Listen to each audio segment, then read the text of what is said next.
I know a fair few things about marathons going wrong. This was me at last year's London Marathon when, in record heats, I collapsed just after mile 11 and had to be taken to hospital. Some water, have some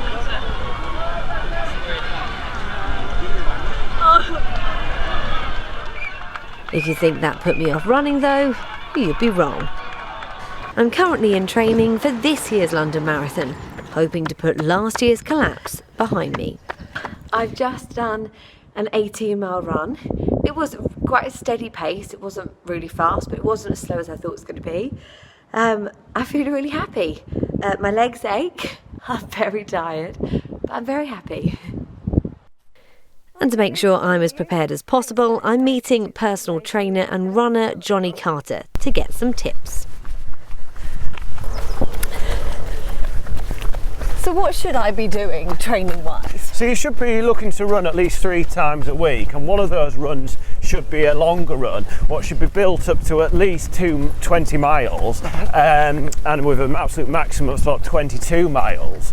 And the longest run should be sort of 3 to 4 weeks out before your marathon, so that you've got adequate recovery before race day.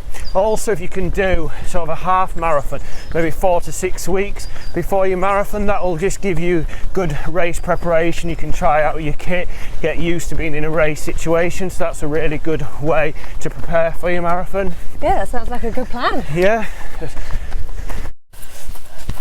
Well, let's take a pause for a minute for the next questions, Johnny. What do you think I should be eating for the training? So you should be basing your diet around complex carbohydrates, also lean proteins, plenty of oily fish because they're very anti-inflammatory. Also, you want to be aiming for lots of fruit and vegetables. They're high in antioxidants, which reduce inflammation in the body, so help you recover. And on race day, you should be aiming for a breakfast that you're used to consuming, so you've consumed in training, but something like porridge or wholemeal toast with jam. What you definitely should be avoiding if you're in a hotel is the hotel cooked breakfast, because that won't sit very well with you, especially at halfway. Probably chronic indigestion might. Yeah, that doesn't sound good.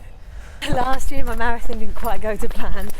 What tips can you give me for race day this year? So a lot of people are very high on adrenaline obviously in the morning of the race, so they end up going off a bit too quickly, and then they really pay for that later on, especially in the last sort of 5 or 6 miles. So I'd always start off nice and controlled early on, and just sort of keep a consistent pace. Also, obviously, if it's warm, you make sure you drink plenty of water in the days leading up, sort of 2 to 3 litres a day, and then obviously during the race make sure you're taking regular water on board.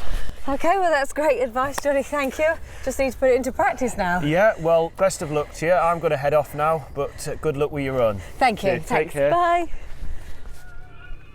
But before I get the chance to put those tips into practice on the streets of London, there's a lot more training ahead. Just me, my trainers, and miles of running. Wish me luck.